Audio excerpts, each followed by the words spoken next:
Much of the life of creation, and for that matter, your life, my life, is going to remain a mystery to us.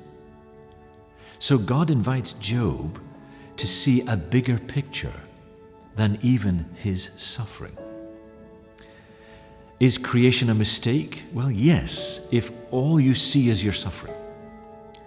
But if you lift your eyes wider and let your gaze roam over the whole universe and see all this through God's eyes, you can see that while creation may have its share of suffering, it's more full of beauty and grace. And notice, it's not nature that tells us that there is a God who cares. Because if you really examine nature, you'd have to say, the big gods eat the little gods. Job gets a speech from God interpreting nature. It's the God behind nature that he's going to put his trust in. God is not to be confused just with nature. To know that God is running the world according to love, you've got to hear that from the mouth of God. It's a simple truth, but it's incredibly profound. The best definition I ever heard about the spiritual life was where you move from wondering to wondering. And I think what was meant is that you wonder why a lot of the time, but then you also wonder wow a lot of the time. Life on this earth is an invitation to relax into the mystery that we are the creatures, not the Creator, which is where all our problems stem from if we confuse the two.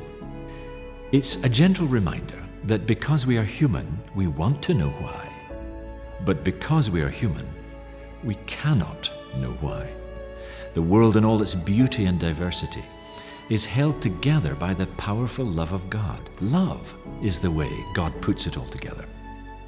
And so Job sees the care and concern behind it all, the laughter of God behind the ludicrous ostrich, the enthusiasm of God behind the bright stars, the delight of God as the whale breaches into the waves, the creativity of God, ensuring no two snowflakes are identical. Seeing that, really seeing that, is what brings the transformation.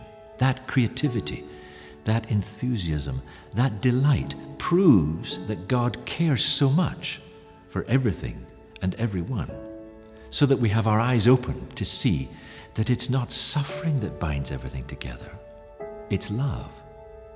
And if it's love from that kind of God, then Job's included, and so are we. God gives us replies rather than answers to the mystery of suffering, just like he did to Job, just like he did for Minhee. And those replies make all the difference. They give us the faith to trust that God is up to the job of running this world according to a passionate, powerful love that includes all creatures, especially ourselves. Our suffering does not have the last word. God does.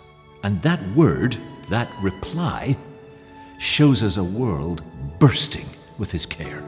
And the message surely is, if I care this much for these animals and orbs that you can hardly see or know, or these animals that seem so foolish, if I care about them, you can be sure I care for you too.